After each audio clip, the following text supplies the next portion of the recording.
TLCC. Kurang keras kayaknya, kurang semangat. Shalom TLCC. Wah, puji Tuhan. Hari ini aku lihat ada 2 bas di depan, batik-batikan warnanya cerah banget. Ini bikin kita semua yang hadir bersemangat ya buat datang ke hadirat Tuhan hari ini. Oke, kita bangkit berdiri. Kita mau ucapkan syukur kita pada Tuhan atas berkatnya pada hari ini, atas berkatnya pada 1 minggu ini, atas berkatnya pada sepanjang hidup kita. Kita bersyukur karena Tuhan masih berikan kita nafas, masih berikan kita teman-teman, keluarga Tuhan yang ada di samping kanan kiri kita. Boleh dong sapa kanan kirinya, ucapkan Tuhan Yesus baik.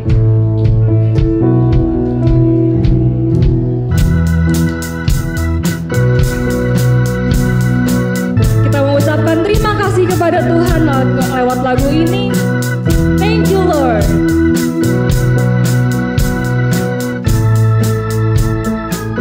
I came before you today. I come before you today. And there's just one thing that I want to thank you, Lord. Thank you, Lord. Thank you, Lord. Thank you, Lord. For all you've given to me.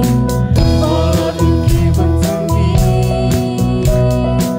For all the blessings that I cannot see.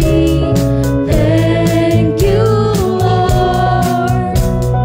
Thank you, Lord. With a song of praise, with a heart of praise, in a stretch arm, I will bless your name. Thank you. Ucapkan terima kasih. I just wanna thank you, Lord. Thank you, Lord. Thank you, Lord. I just wanna thank you, Lord. Thank you, Lord.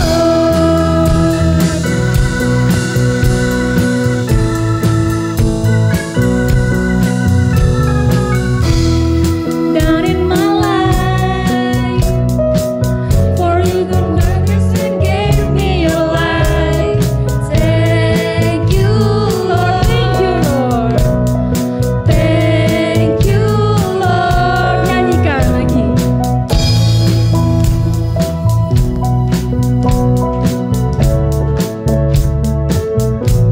You took my sin and my shame. You took my sin and my shame. You took my sickness and healed all my pain. Thank you, Lord. Thank you, Lord. Nyanyikan with a grateful heart. With a grateful heart. With a song of praise. With an outstretched arm. I will bless your name. Thank you, Lord. I just wanna thank you, Lord. Nyanyikan thank you, Lord. Thank you, Lord. I just wanna thank you, Lord. Thank you, Lord. I just wanna thank you, Lord. Thank you, Lord. I just wanna thank you, Lord. Thank you, Lord. Tuhan kita adalah Tuhan yang hebat, amin. Tuhan kita adalah Tuhan yang ajaib, amin. Kita nyanyikan dengan graceful heart.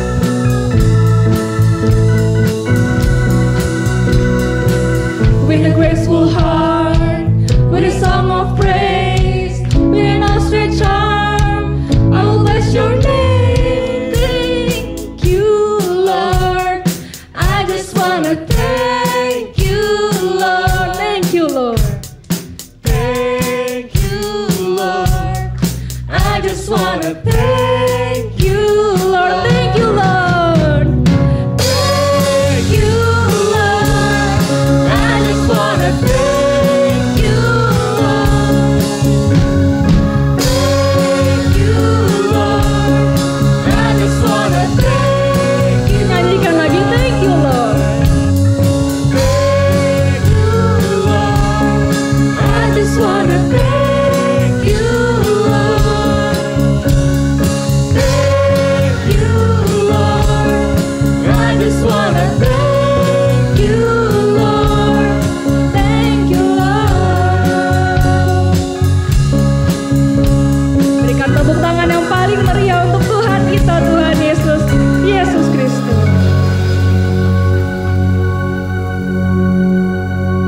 kita tunduk kepala, kita berdoa bersama-sama. Bapa di surga, kami bersyukur kepada Tuhan, Kau sungguh baik dalam hidup kami. Terima kasih hari lepas hari Engkau memelihara kami. Engkau memberikan kebutuhan-kebutuhan kami, Engkau mencukupkan semua yang kami perlukan. Kami berterima kasih kepada Tuhan. Saatnya kami mau beribadah kepada Engkau. Terima kasih untuk waktu yang istimewa ini. Kami boleh memuji Tuhan, menyembah juru selamat kami, dan kami boleh berdoa kepada Tuhan. Terima kasih Bapa, berbicaralah kepada kami. Kami siap mendengarkan firman Tuhan. Dan terimalah puji-pujian kami, penyembahan kami kepada Tuhan. Bapa, terima kasih, kami berdoa dan bersyukur dalam nama Tuhan Yesus. Amin. Silakan duduk saudara yang dikasihi Tuhan. Saudara, di tengah-tengah kita hadir sebuah persekutuan doa. Mereka kira-kira berjumlah 30 orang kalau nggak salah ya. Minggu ini loh, kalau minggu depan mungkin 100 katanya ya, saya nggak tahu. Mereka sudah bertemu dengan saya dan minta bergabung. Mereka sudah tulis surat dan ditandatangani 25 orang dan sudah mau bergabung. Saya pikir kita sudah setuju, elder sudah setuju, saya sudah bicara dengan yang lain dan setuju kita akan terima mereka sebagai jemaat kita bersama-sama. Nah, mereka berasal dari Perumpung. Saudara tahu Perumpung itu di mana? Dari gunung. Tahu gunung? Mereka turun gunung, Gunung Sindur. Iya, bukan Batu Tinggi, Gunung Sindur. Mereka jalan ke sini 5 mobil kalau nggak salah ya. Mereka 5 mobil ke sini. Mereka akan bergabung bersama dengan televisi. Kita setuju untuk terima ya. Tepuk tangan yang kita akan terima mereka. Mereka akan bergabung dengan kita. Silakan Pak Abu. Ada tempat duduk kan ya? Ada ya. Nah, mereka untuk itu mereka akan menyanyi. Jadi nanti nilai sendirilah ya. Kalau suaranya bagus kita terima. Silakan maju ke depan. Silakan maju ke depan.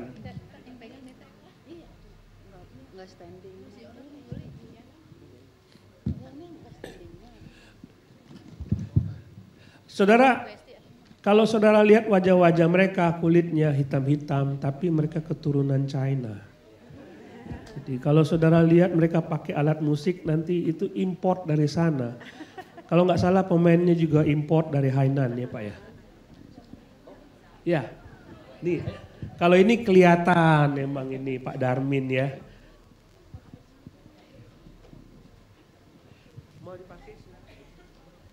Mereka mau nyanyi saudara, kita please tepuk tangan sekali lagi.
mengasihimu. Yesus, Engkau baik bagiku. Sampai akhir ku menutup mata, ku tetap setia menanti janji-Mu. Sampai ku dapatkan mahkota kehidupanku, ku tetap setia untuk melayani-Mu.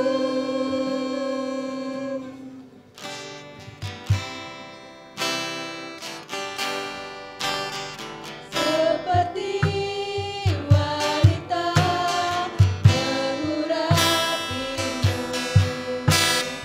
menangis di bawah kaki-Mu.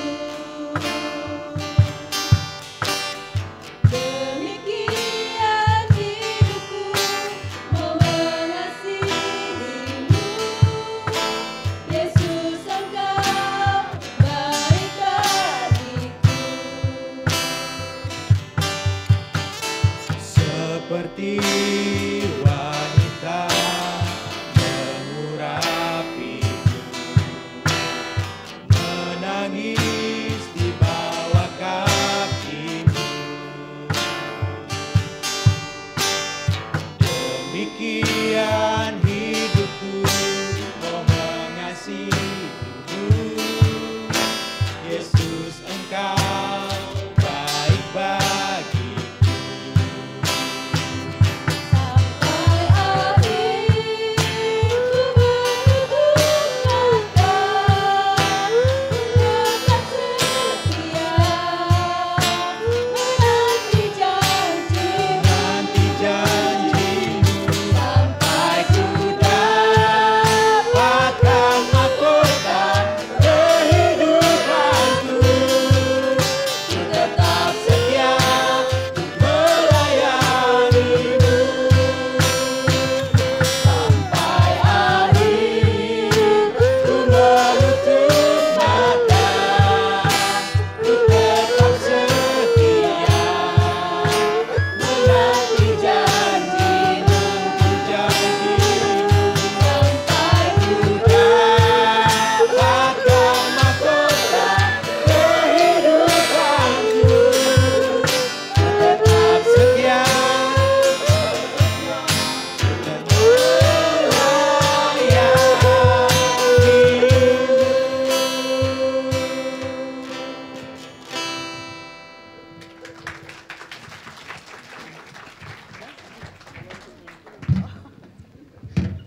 Dari tadi mata saya tertuju ke situ. Pak Andi bisa ke sini, Pak Andi.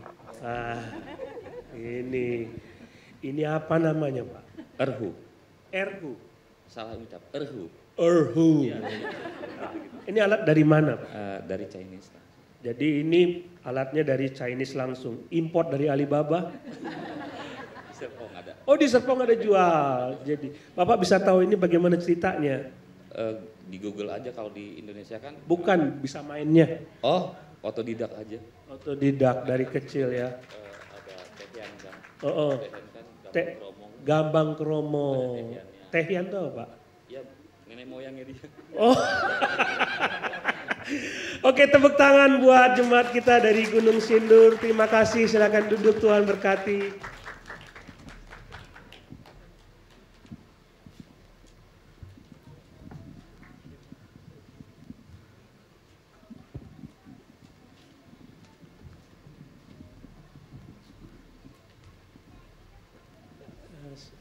Silakan.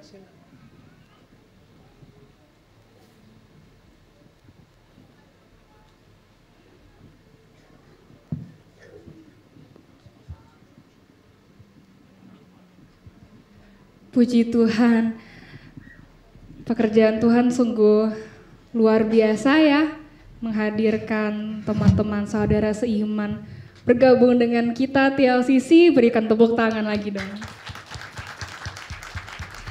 Nanti mungkin setelah ini bisa disambut ya teman-teman ya. Oke.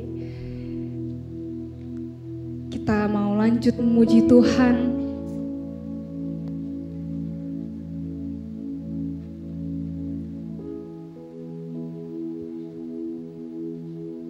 Hanya Dia yang layak dipuji, hanya Dia yang layak disembah.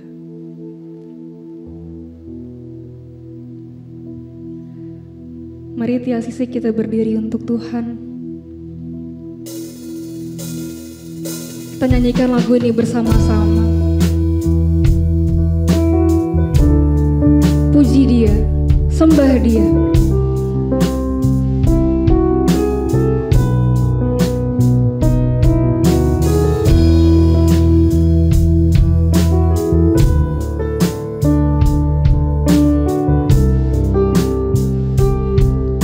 Alam semesta melukiskan kebesaran Tuhan.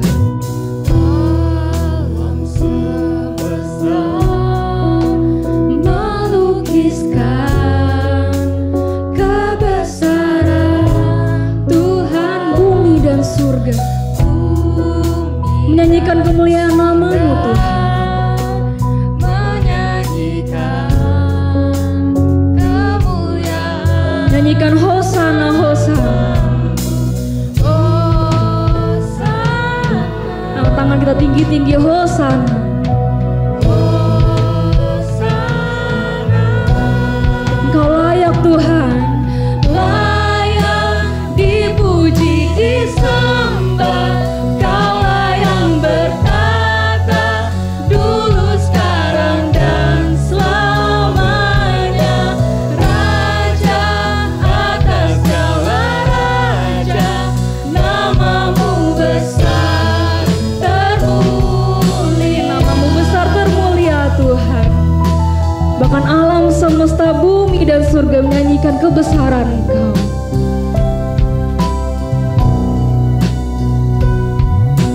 Alam semesta melukiskan kebesaran Tuhan. Bumi dan surga menyanyikan kemuliaan. Tinggikan Dia,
Puji nama Tuhan, hanya Dia yang layak dipuji, disembah. Kita anak-anaknya akan terus diam di hadirat Tuhan, menikmati berkat-berkat-Nya. Kita akan membaca ayat ini, Yohanes 15 ayat 4.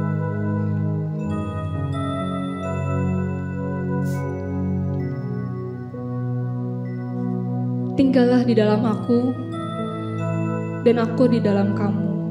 Sama seperti ranting tidak dapat berbuah dari dirinya sendiri kalau ia tidak tinggal pada pokok anggur. Demikian juga kamu tidak berbuah jikalau kamu tidak tinggal di dalam aku. Kita baca ini bareng-bareng. Yohanes 15 ayat 4. Tinggallah di dalam aku dan aku di dalam kamu. Sama seperti ranting tidak dapat berbuah dari dirinya sendiri kalau ia tidak pada pokok anggur. Demikian juga kamu tidak berbuah jikalau kamu tidak di dalam aku. Kita akan mendengarkan firman Tuhan. Biarlah Roh Kudus kita, Roh Kudus Tuhan yang tinggal dalam diri kita. Roh Kudus Tuhan yang memampukan kita menerima firman-Nya yang indah, yang kekal. Penuhi hati kami Tuhan. Penuhi hatiku dengan hadir-Mu ya Bapa. Dengan hadir-Mu kami rindu memandang wajah-Mu Tuhan.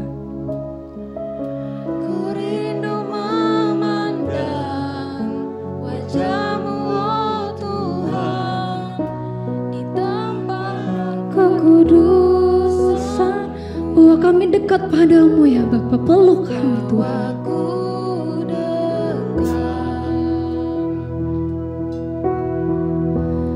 Dalam hati-Mu kami mau mendengar suara-Mu ya Bapa.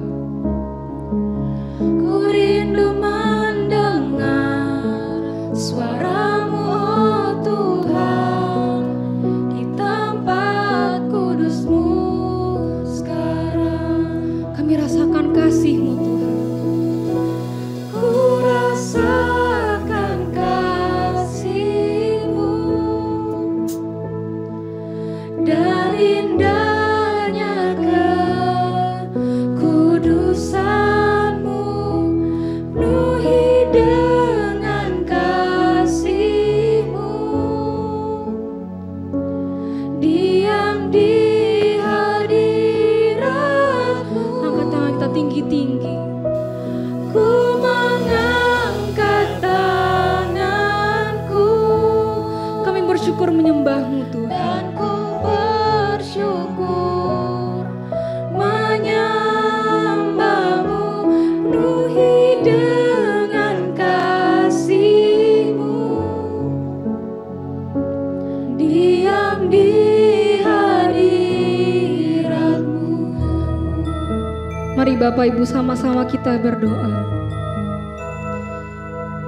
Penuhi hati kami Tuhan. Penuhi hati kami Bapa. Penuhi hatiku dengan hadir-Mu. Mari pandang wajah-Nya yang kudus. Ku rindu memandang wajah-Mu oh Tuhan di dalam kekudusan-Mu, bahwa kami dekat padamu Tuhan.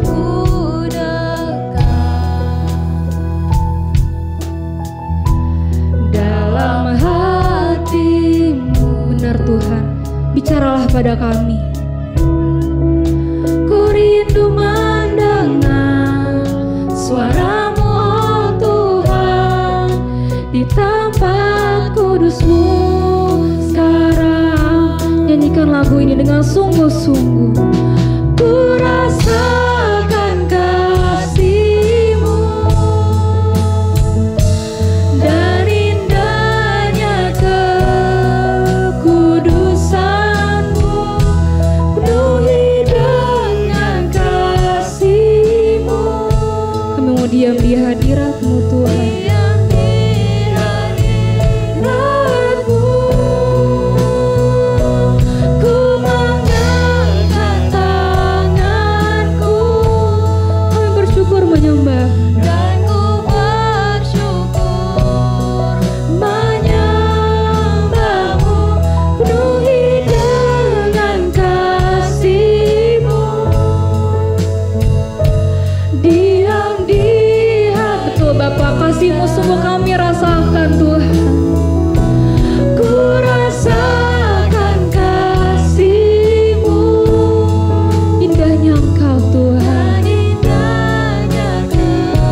dan indahnya kekudusan-Mu, penuhi dengan kasih-Mu. Diam di hadirat-Mu, ku mengangkat tanganku dan ku bersyukur menyembah-Mu, penuhi dengan kasih-Mu. Diam di hadirat-Mu.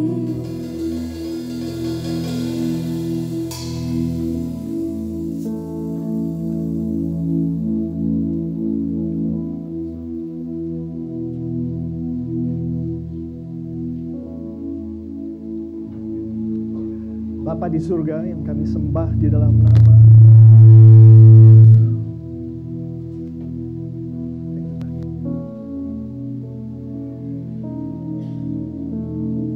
Bapa di surga yang kami sembah di dalam nama Putra-Mu yang tunggal, Tuhan kami Yesus Kristus.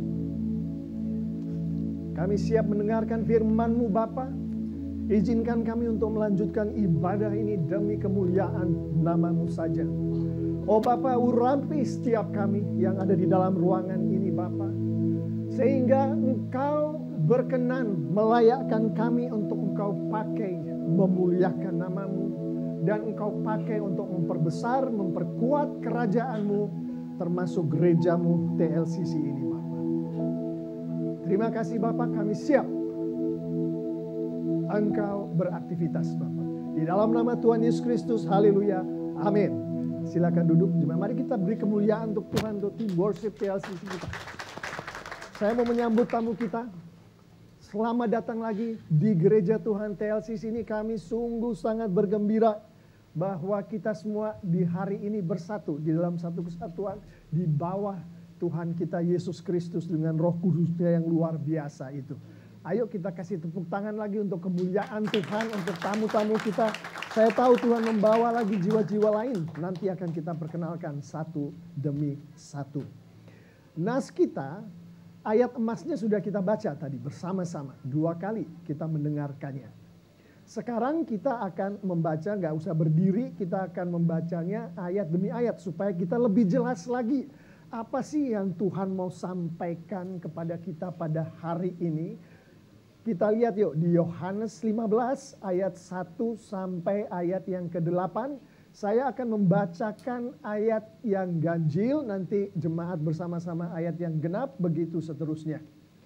Demikianlah firman Tuhan dari Yohanes 15 dimulai dari ayat 1. Akulah pokok anggur yang benar dan Bapakulah pengusahanya.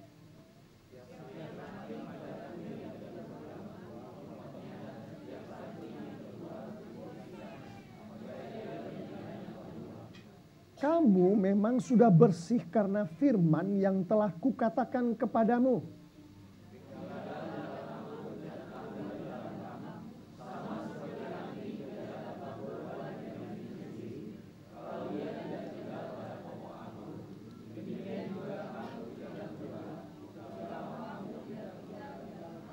Akulah pokok anggur dan kamulah ranting-rantingnya. Barang siapa tinggal di dalam aku dan aku di dalam dia, ia berbuah banyak. Sebab di luar aku, kamu tidak dapat berbuat apa-apa.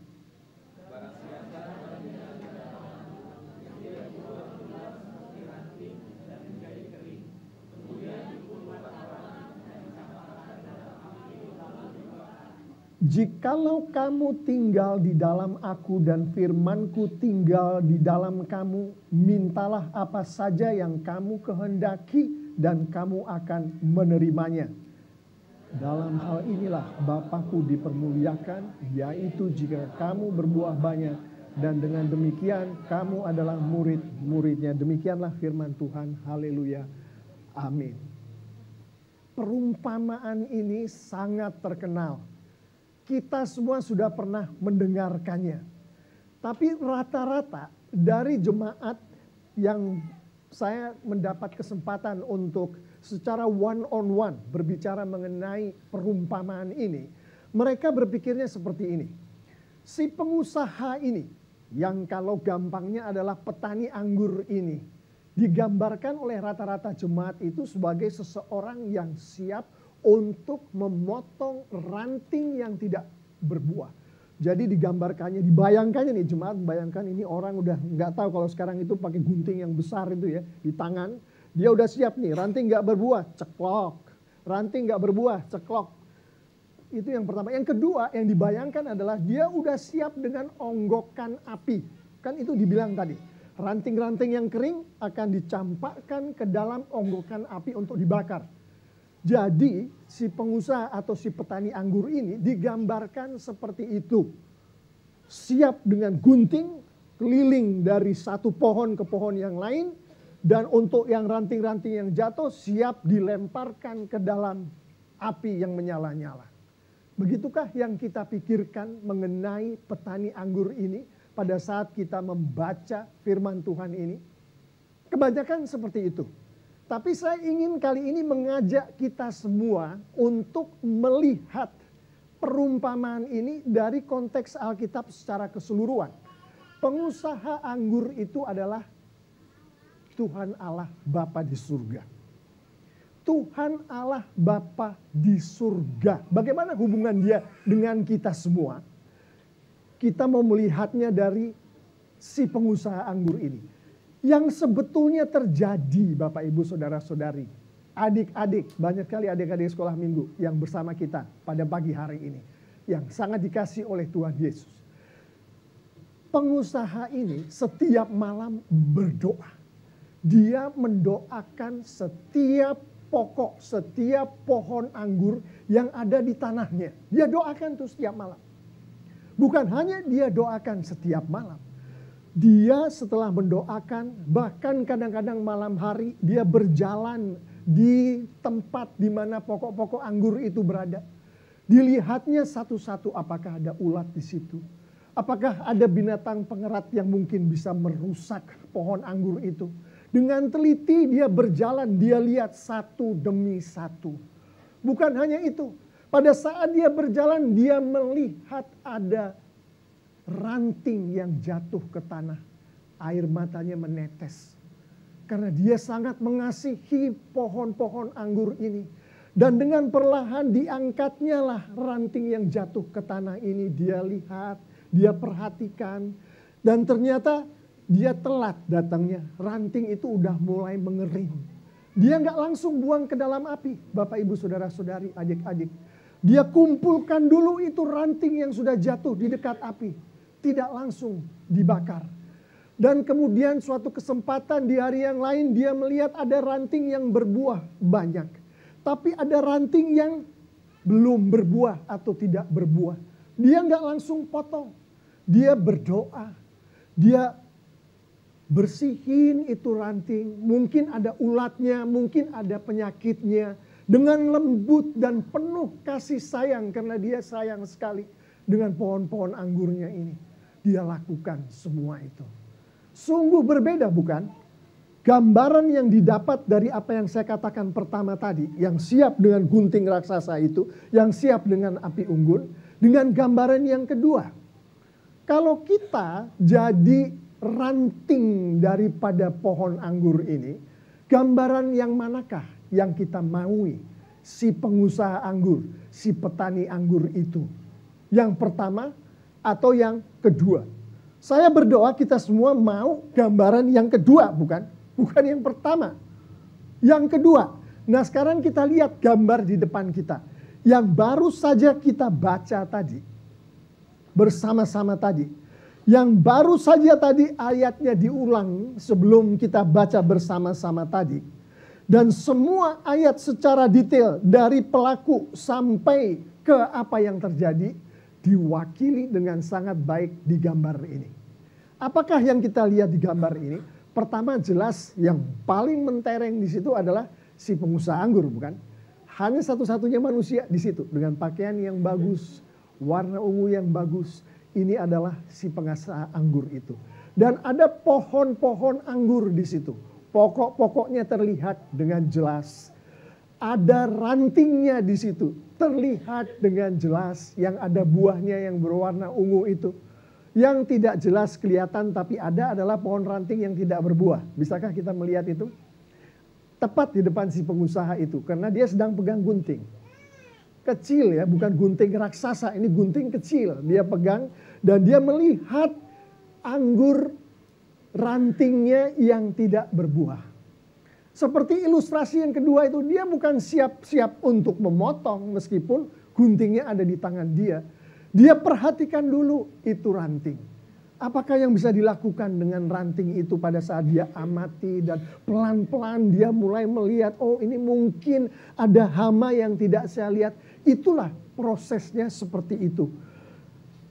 Dalam bahasa aslinya, kalau kita lihat kalimat yang dipakai untuk menggambarkan ranting yang kemudian akan dibuang ini, tidak berbuahnya itu bukan hanya sekali kejadian, bukan hanya semusim kejadian. Tapi bahasa yang adalah present continuous itu di dalam bahasa Yunaninya, artinya dia tidak berbuah sekarang hari ini, musim depan dia tidak berbuah, musim depannya lagi dia tidak berbuah, sudah dibersihkan tidak berbuah, dan begitu seterusnya tetap tidak berbuah. Seperti itu. Dan selama proses itu dengan penuh kasih sayang, si pengusaha ini merawat ranting ini. Itu yang harus ada di dalam gambaran pemikiran kita. Kita sudah lihat dua macam ranting yang kita lihat di gambar tadi. Boleh kita kembali ke gambar tadi? Operator, thank you. Ada satu lagi ranting di situ yang gak kelihatan. Kalau kita berpusat pada pohon yang ada. Tapi kalau kita lihat api yang berkobar-kobar itu, yang membakar, api itu membakar sesuatu. Di situ adalah ranting yang ketiga, yaitu ranting yang lepas dari pokok anggur dan kemudian dia mengering sehingga tidak ada gunanya sama sekali, sehingga ranting itu harus dibakar. Kelihatanlah semua ketiga-tiganya di gambar yang ada di depan kita. Nah, saya akan mengajak kita untuk melihat nih, kita sudah melihat ranting jenis kedua yang siap dipotong tadi, yang tidak berbuah tadi. Prosesnya panjang. Lalu bagaimana dengan ranting yang menjadi kering? Padahal pada saat ranting itu jatuh, si pengusaha anggur bertetesan air mata. Ini pohon anggur kesayanganku, tapi kenapa ranting ini bisa jatuh? Dan sampai kering lagi. Jadi pada saat dia melihat yang sudah di tanah itu, bukan hanya air matanya yang bercucuran, tapi juga hatinya remuk dan hancur. Kalau kita lihat lebih dalam, di dalam bahasa aslinya, jelas-jelasan ranting yang kemudian kering, yang kemudian dibakar ini, tidak lagi melekat pada pokok anggur, tidak lagi melekat pada pohon itu. Sehingga tindakan yang dilakukan di dalam bahasa aslinya adalah balo atau dibuang, itu bahasa Yunaninya. Dan itu juga ada prosesnya. Dan Bapak Ibu, untuk kepentingan kita jemaat TLCC, ada dua macam proses yang kita harus tahu. Ada ranting yang Alkitab katakan dengan sengaja memisahkan dirinya sendiri dari pokok anggur. Ada ranting yang begitu. Kita nggak bisa bayangin ya berdasarkan ilustrasi ini. Tapi ada juga ranting yang tadi berbulan-bulan, bermusim-musim tidak menghasilkan buah. Sehingga dengan sangat berat hati si pengusaha anggur ini memisahkan ranting itu dari pokok anggur dan ditaruh di samping api. Kenapa saya tafsirkan sebagai di samping? Sementara di sini di Alkitab katakan langsung dibuang ke dalam api. Nanti kita lihat ada ayat-ayat pendukungnya. Setiap yang saya katakan ini diambil dari firman Tuhan. Jadi ada dua hal mengenai ranting kering yang dibakar tadi. Dia memisahkan diri sendiri dari pokok anggurnya, si ranting itu. Atau dia dipotong oleh si pengusaha anggur untuk ditaruh di api yang berkobar-kobar. Bukan langsung di sampingnya. Dengan mengetahui itu kesimpulannya, nah sekarang silakan yang berikutnya tadi, operator. Dengan mengetahui itu kita tahu ada 3 macam ranting. Ranting tidak berbuah, ranting berbuah, ranting yang menjadi kering kemudian dibakar. Untuk ranting yang berbuah sudah jelas dia tinggal di dalam pokok anggur. Dia menempel di dalam pokok anggur. Nah, tapi yang kita tidak memikirkan dari mendengarkan perumpamaan ini adalah ranting yang tidak berbuah. Ranting yang tidak berbuah itu kalau kita lihat gambar tadi, dia pun juga menempel di pokok anggur. Menempel di pohon itu. Nggak jatuh, nggak terpisah. Barulah ranting yang menjadi kering, yang di dalam gambar kita tadi sudah ada di dalam onggokan api yang menyala-nyala itu, dia tidak menempel di pokok anggur. Penafsiran yang semacam ini, tidak semua orang melihatnya seperti itu. Lalu ada pertanyaan-pertanyaan, bukan kalau saya sedang one on one dengan seseorang dan berbicaranya seperti ini. Bagaimana Pak Pendeta bisa bergerak ke arah situ? Kita perlu bantuan. Untuk bantuan menafsirkan firman yang dikatakan sendiri oleh Tuhan Yesus. Ini dari mulut Tuhan Yesus sendiri. Perumpamaan mengenai anggur yang pokok anggur yang benar ini. Kita perlu firman Tuhan yang lain. Untuk membuat firman Tuhan ini ditafsirkan seperti yang dikehendaki oleh Alkitab. Saya akan pakai ayat pembantu. Yaitu dari 1 Korintus 2 dan 1 Korintus 3. 1 Korintus 2 khususnya adalah ayat 14. Saya akan bacakan. Tetapi manusia duniawi tidak menerima apa yang berasal dari Roh Allah. Rasul Paulus katakan ada yang namanya manusia duniawi. Di dalam bahasa Inggrisnya dibilang natural man. Ini manusia duniawi. Tidak memiliki Roh Kudus. Tidak bisa memahami firman Tuhan. Sehingga dia tidak berbuah. Tidak tinggal pada Yesus, di dalam Yesus. Yang kedua adalah tetapi manusia rohani, ini dari ayat 15, menilai segala sesuatu, tetapi ia sendiri tidak dinilai orang lain. Ada yang Rasul Paulus katakan sebagai manusia rohani, dalam bahasa Inggrisnya spiritual man. Di ayat 16 1 Korintus 2 firman Tuhan katakan si manusia rohani ini memiliki pikiran Kristus. Artinya roh Tuhan ada di dalam manusia rohani ini. Dia memahami firman Tuhan. Dan kalau kita melihat pakai perumpamaan anggur tadi, orang-orang yang rohani ini berbuah lebat karena dia tinggal di dalam Kristus. Ada satu lagi, yaitu dari 1 Korintus 3 ayat 1. Yang ini banyak dilupakan orang pada saat orang berbicara mengenai manusia rohani dan manusia dunia, manusia duniawi. Mengenai natural man dan spiritual man. Yang satu lagi ini dari 1 Korintus 3 ayat 1 firman Tuhan katakan. Dan aku saudara-saudara pada waktu itu tidak dapat berbicara dengan kamu seperti dengan manusia rohani. Artinya yang diajak bicara oleh Rasul Paulus ini yaitu jemaat Tuhan. Tidak semuanya adalah manusia rohani. Tetapi saya seakan-akan di Rasul Paulus ini. Seakan-akan berbicara dengan manusia duniawi. Tapi juga bukan murni manusia duniawi. Yang dia maksud di sini, yang Rasul Paulus maksud di sini adalah sebetulnya manusia duniawi yang diacu oleh Rasul Paulus di 1 Korintus 3 ayat 1 adalah manusia rohani yang belum dewasa dalam Kristus. Yang mana di dalam bahasa Inggrisnya dibilang carnal man. Jadi untuk menyimpulkan dari 1 Korintus yang kita pakai untuk ayat pembantu untuk kita mengerti perumpamaan pokok anggur yang benar, kita melihat, silakan operator, kita masuk perbandingan di situ. Ada yang namanya manusia duniawi, ada yang namanya manusia rohani, ada yang namanya manusia rohani yang keduniawian. Ada 3 itu. Dan kalau kita bandingkan dengan perumpamaan pokok anggur yang benar, seperti inilah yang kita lihat di depan kita ini. Ranting yang tidak berbuah adalah sama seperti manusia rohani yang keduniawian. Artinya apa? Dia masih berada di dalam Kristus. Masih melekat pada pokok anggur. Meskipun tidak berbuah, dia di dalam Yesus. Itu yang jenis pertama. Jenis kedua adalah ranting yang berbuah.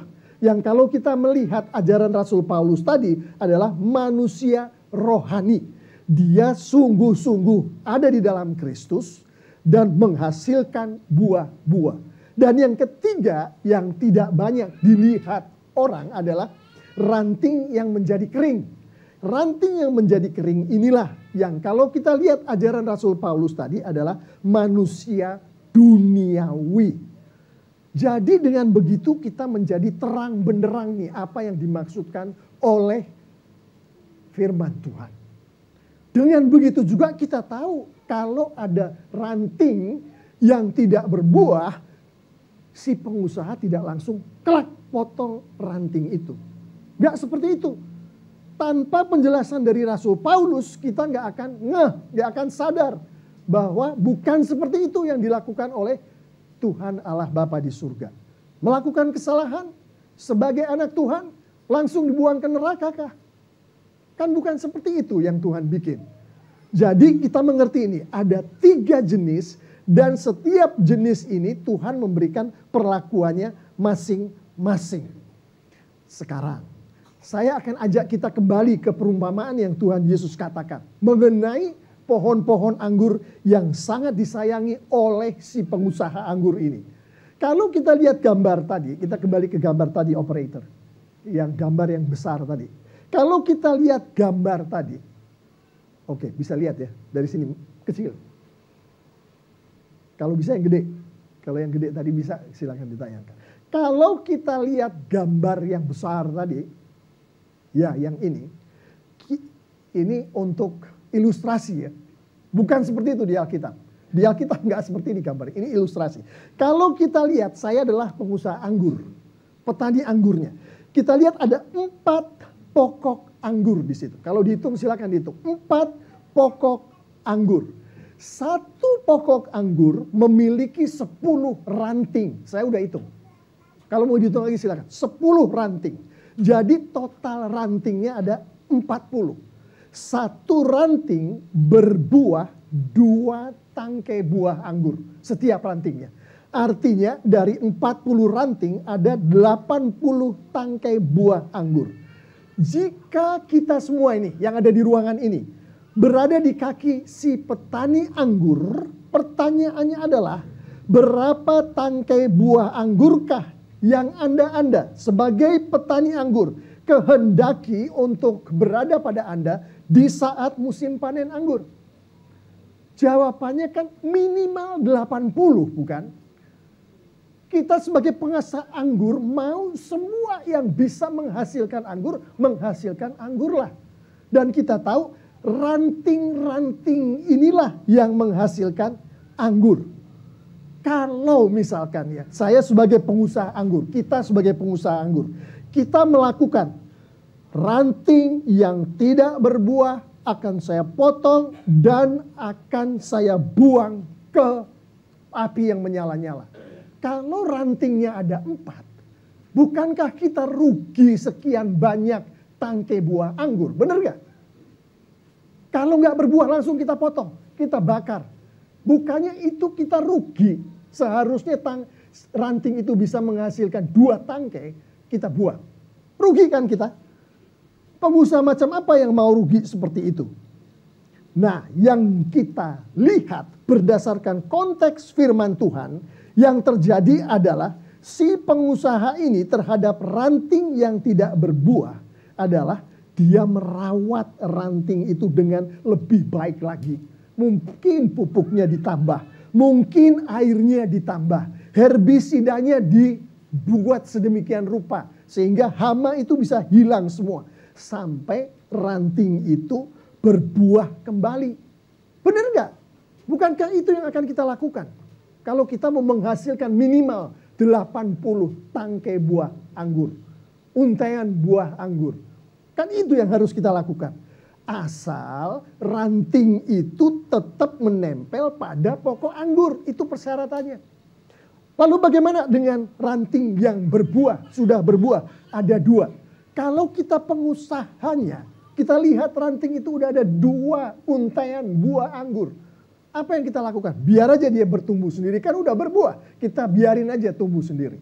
Atau sebagai pengusaha yang baik, petani anggur yang baik, kita siangi dia. Hama-hama yang ada di situ kita potong. Daun-daun yang tidak diperlukan, cabang-cabang ranting kecil yang tidak diperlukan, yang membebani ranting itu, kita potong, bukan? Kita siangin, kita bersihkan. Sehingga ranting itu bukan hanya dua, buahnya bukan hanya dua untaian atau rangkaian buah anggur, tapi bisa lebih dari situ. Kita maunya si ranting ini yang sudah berbuah ini berbuah sebanyak mungkin. Dan itu hanya bisa terjadi asal ranting itu tetap menempel pada pokok anggur. Nah sekarang yang terakhir, yang susah. Kalau ranting itu sudah lepas dari pohonnya, dan kita adalah pengusaha petani anggur yang baik, yang sayang dengan setiap pohon anggur kita. Apakah yang akan kita lakukan? Kalau yang lepas dari pohon itu dan jatuh ke tanah, ada 10 ranting dari 40 ranting. Dan kita buang itu ke api. Berapa buah yang harusnya kita dapat? Untaian buah anggur yang harusnya kita dapat, tapi kita tidak dapat. Banyak sekali. 10 kali 2, 20 kita kehilangan itu. Apakah pengusaha anggur yang seperti itu adalah pengusaha anggur yang bijaksana? Berpikir dengan bijaksana? Kita lihat bagaimana kalau kita lihat konteks Alkitab nih. Nanti kita akan lihat ayatnya. Yang dilakukan oleh pengusaha anggur. Yang dia lakukan adalah dia melihat itu ranting jatuh. Bukan? Tadi kita udah cerita. Bukan? Air mata bercucuran. Dia sayang sekali dengan pohon anggurnya. Dia melihat ada rantai yang jatuh. Dia ambil. Dia lihat. Aduh ini ranting layu. Dan ranting-ranting yang layu ini belum kering. Dia masih ada kehidupan di situ. Yang si pengusaha anggur lakukan adalah dia ambil, dia lihat, dia semprot dengan air, dengan pupuk, lalu dicangkokkan kembali ke dalam pohon anggur itu. Dicangkokkan kembali, bukan langsung dibuang ke api. Dicangkokkan kembali. Dan setelah dicangkokkan, dirawat, dibersihkan, dilakukan semuanya yang bisa dilakukan sebagai seorang pengusaha anggur yang bijaksana. Sehingga ranting yang tadinya sudah jatuh, sudah layu, tapi belum kering, kembali menghasilkan buah. Itulah yang kita lihat berdasarkan konteks Alkitab. Yang mana kita mau? Kalau kita adalah ranting itu sebagai pengusaha anggur, udah pasti yang sedang kita bicarakan sekarang ini. Yang memperlakukan ranting-ranting seperti yang sekarang sedang kita bicarakan di sini. Sekarang mari kita lihat TLCC. Bagaimana sebenarnya pengusaha ranting itu adalah Tuhan Allah Bapa di surga memperlakukan kita. Kita tahu di gereja kita ada yang di dalam tanda kutip ranting yang berbuah lebat. Kita tahu itu. Kita juga tahu di gereja kita ada ranting yang tidak berbuah. Tapi dia ada di gereja kita. Kenal Kristus, baca firman Tuhan, melayani di gereja, tapi tidak berbuah atau belum berbuah. Dan kita juga tahu ada di gereja kita orang-orang yang karena mungkin adalah masalah pribadi, di keluarganya, di tempat kerjanya, sehingga dia terpuruk secara ekonomi, dia terpuruk dan bergumul di dalam keluarganya karena ada sesuatu yang terjadi di keluarga itu yang kita tidak tahu padahal dia ada di gereja kita. Yang kemudian sedikit demi sedikit meninggalkan gereja, nggak mau lagi hadir di care group, nggak mau lagi ngajar di sekolah minggu, tidak mau lagi melayani di tim musik, kan ada yang seperti itu. Yang kemudian akhirnya dia tidak lagi datang ke gereja. Yang mana itu adalah ranting jenis ketiga tadi. Yaitu ranting yang jatuh lepas dari pohonnya. Ayat firman Tuhan dengan jelas mengatakan. Markus 2 ayat 17. Yesus mendengarnya. Dia mendengar murid-murid itu. Dan berkata kepada mereka, murid-muridnya. Bukan orang sehat yang memerlukan tabib. Tetapi orang sakit. Aku datang bukan untuk memanggil orang benar, melainkan orang berdosa. Perhatikan itu. Yang manakah orang berdosa? Yang manakah orang sakit? Ranting yang jatuh lepas dari pohonnya, ranting yang ada di dalam pohon tapi tidak berbuah, atau ranting yang berbuah-buah? Kita tahu jawabannya dengan pasti. Ranting yang jatuhlah yang paling sakit. Dialah kalau diumpamakan kita sebagai jemaat yang meninggalkan gereja dan tidak lagi mengikuti ajaran Kristus adalah yang paling sakit. Kita adalah yang paling berdosa. Firman Tuhan katakan, itulah yang aku cari. Itulah sebabnya aku datang ke dunia melalui putraku yang tunggal, Tuhan kami Yesus Kristus. Jangan salah Bapak Ibu Saudara-saudari, adik-adik yang sangat dikasihi Tuhan Yesus. Pada saat si pengusaha anggur itu menangis melihat ranting dari anggurnya itu jatuh. Justru itulah perhatian dia diutamakan. Itulah sebabnya dia kirimkan Yesus Kristus di gereja kita. Orang-orang yang tidak lagi datang ke gereja kita. Yang tadinya melayani tidak mau melayani lagi. Yang tadinya baca firman Tuhan tidak mau baca firman Tuhan. Dia adalah ranting yang jatuh. Dia adalah manusia duniawi itu. Justru itulah yang Tuhan cari. Itulah yang Tuhan mau selamatkan. Itulah Kristus datang ke dunia. Itu sebabnya. Lihat di samping kita. Kita lihat di samping kita. Keluarga kita. Orang-orang di tempat kita bekerja. Kelompok-kelompok kecil kita. Berapakah yang masuk kategori itu? Jangan salah Bapak Ibu Saudara-saudari yang sangat dikasihi Tuhan Yesus. Bahkan anggota keluarga kita kadang-kadang masuk ke dalam kategori itu. Tapi kita kagak sadar dia ada di situ. Puji Tuhan, hari ini Tuhan katakan melalui firman-Nya, dia. Si pendosa ini, si orang yang sakit ini. Yang karenanya aku kirim putraku yang tunggal. Tuhan kita semua Yesus Kristus. Dan ada satu ayat lagi yang akan menunjukkan kepada kita kasih daripada pengusaha anggur ini. Yaitu dari Matius 28, saya akan hanya ambil ayat yang ke-19. Di situ dikatakan, karena itu pergilah, jadikanlah semua bangsa muridku, dan baptislah mereka dalam nama Bapa dan Anak dan Roh Kudus. Yang dikehendaki oleh Tuhan Allah Bapa di surga adalah sebanyak mungkin tangkai buah anggur dari setiap ranting dari pohon anggur itu. 80 kah yang tadi saya sampaikan ke kita semua? 80 kan tadi minimal buah anggur yang bisa didapat dari gambar kita. Tuhan mau lebih banyak lagi dari 80. Kalau bisa setiap ranting bukan hanya 2. 3 atau 4, itu yang Tuhan mau. Yang dikehendaki oleh Tuhan sebanyak mungkin jiwa dimenangkan dan dimuridkan oleh setiap jemaatnya, oleh setiap kita yang duduk di dalam ruangan ini. Itulah sebabnya penafsiran dari pokok anggur yang benar tadi, sebagaimana yang kita baru saja dengarkan bersama-sama. Tuhan gak mau ada yang dibakar. Tuhan gak mau jemaatnya masuk neraka. Kagak mau. Tuhan kagak mau jemaatnya gak berbuah. Tuhan kagak mau. Dia maunya memproduksi buah.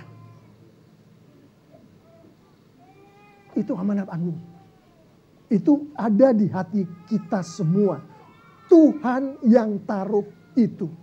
Saya akan menutup dengan buah seperti apa sih yang dimaksud Tuhan. Yang Tuhan tadi sampaikan di Matius 28 ayat 19. Orang-orangnya Tuhan menjangkau jiwa-jiwa. Itu buah. Orang-orangnya Tuhan, kita semua di TLCC, menginjili jiwa-jiwa. Itu buah. Orang-orangnya Tuhan mengajar, memuridkan jiwa-jiwa. Orang-orangnya Tuhan melayani jiwa-jiwa. Itulah buah. Dan masih banyak lagi buah yang Tuhan kehendaki dari kita semua.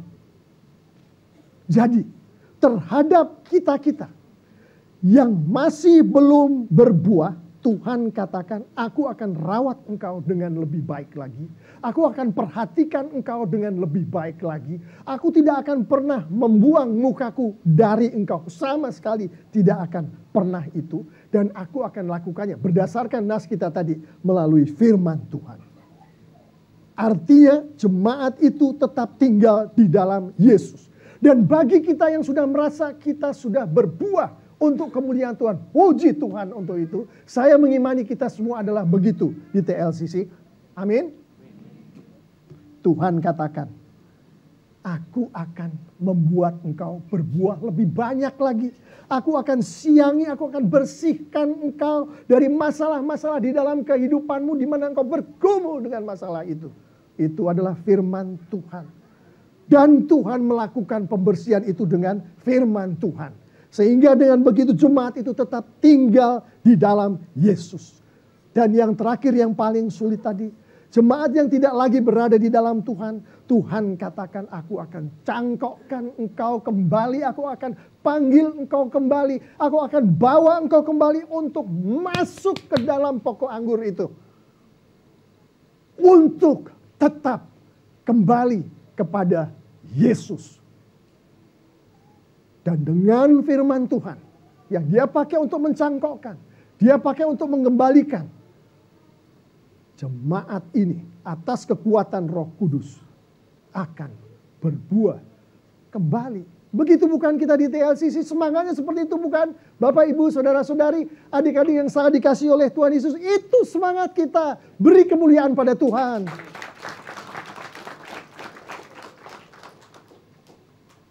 Hampir selesai. Satu ayat lagi.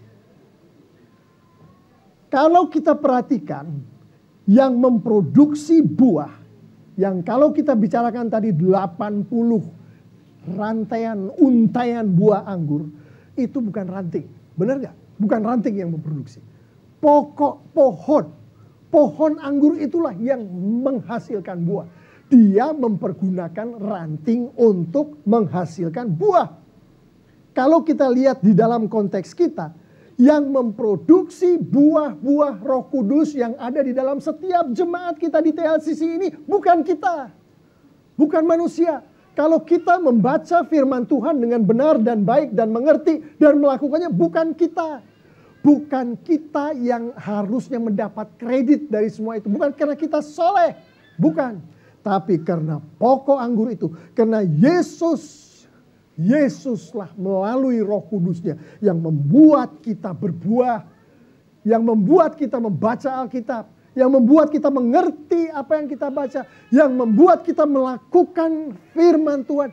Yesus melalui Roh Kudusnya. It's not you. Dengan mengetahui itu, maka firman Tuhan menghendaki untuk kita berserah diri kepada Tuhan sepenuhnya pada saat Tuhan menghendaki untuk memakai kita. Kita berserah diri untuk dipakai.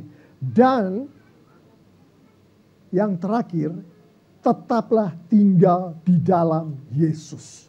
Dan bagaimana tetap tinggal di dalam Yesus? Tadi barusan kita baca firman Tuhan katakan, firman Tuhan, Alkitab ini. Dan jangan lupa, sudah dibagikan ke kita. Membaca firman Tuhan setiap hari, tinggal dicontreng di sini. Jangan lupa, jangan ditinggalin, ini sudah dibagikan minggu kemarin. Firman Tuhan, Alkitab kita, setiap hari dengan konsisten harus menjadi bagian dari hidup kita. Alkitab menjadi bagian dari hidup kita. Kita tinggal di dalam Yesus. Itu adalah rumus yang diberikan oleh nas firman Tuhan hari ini. Kenapa Tuhan lakukan semua itu? Jawabannya ada di ayat 8. Karena dengan berbuah banyak, Tuhan Allah Bapa di surga dipermuliakan. Amin. Mari kita bangkit berdiri. Mari kita bangkit berdiri. Mari kita akhiri ibadah kita pada hari ini.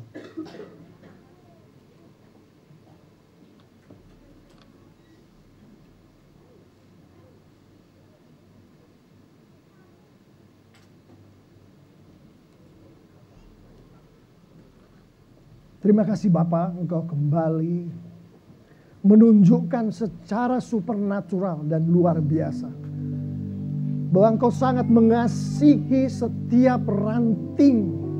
Engkau mengasihi setiap jemaat-Mu.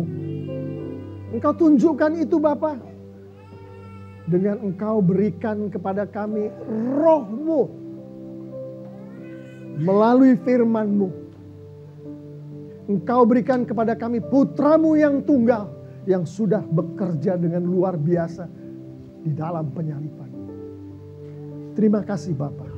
Kalau Engkau boleh menunjukkannya hari lepas hari Bapa, Engkau sebagai pengusaha anggur, petani anggur yang baik dan bijaksana itu Bapa, sudah menunjukkan kepada kami semua Engkau tidak mau satupun di antara kami harus dibakar. Harus tidak memperoleh kehidupan yang kekal itu. Engkau tidak mau Bapa. Terima kasih Engkau tunjukkan itu Bapa. Dan atas Engkau menunjukkan ini. Dan bagaimana firman-Mu menerangkan akan hal ini. Biarlah Bapa, Engkau urapi setiap kami. Engkau mampukan setiap kami. Dan Engkau buat setiap kami untuk terus bersyukur. Hari lepas hari. Untuk terus berada di dalam firman-Mu. Dengan kami membaca, mengerti, dan melakukan firman-Mu. Untuk kami terus menerus Bapa. Engkau mampukan dan Engkau buat untuk menyerahkan diri kami sepenuhnya.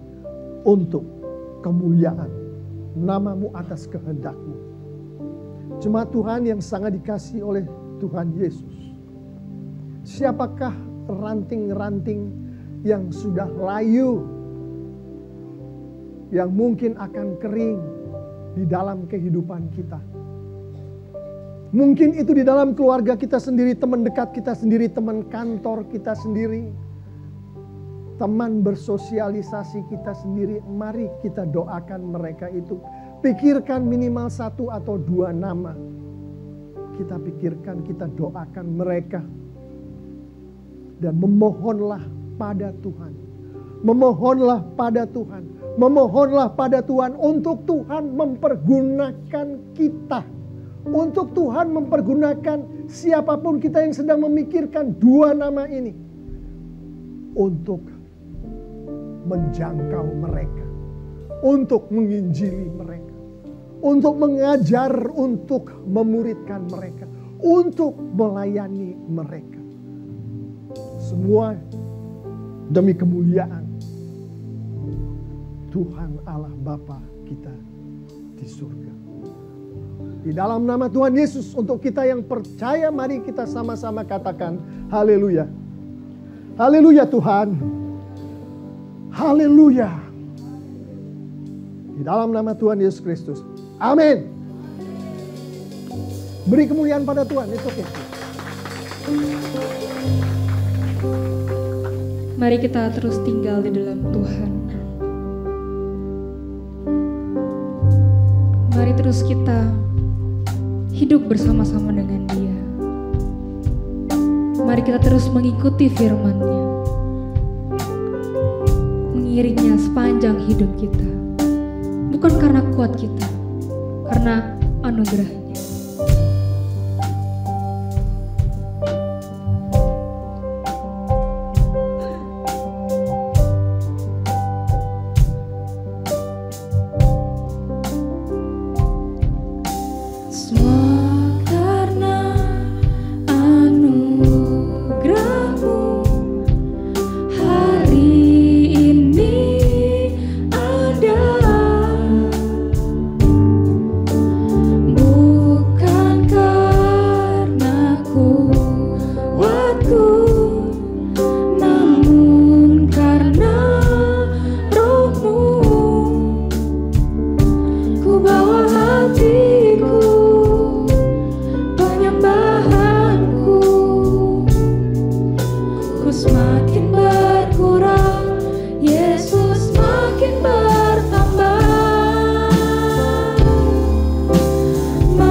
Itulah kesukaan hati.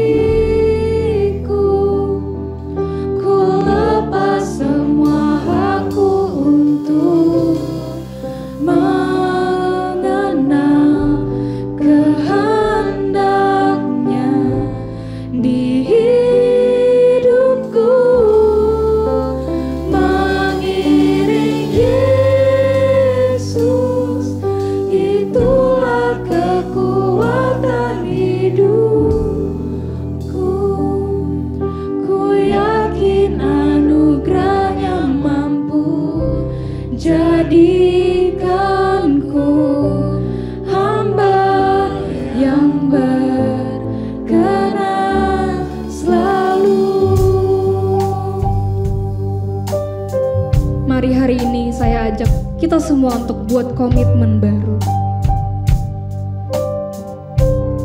Bersandarlah pada anugerah-Nya. Suatu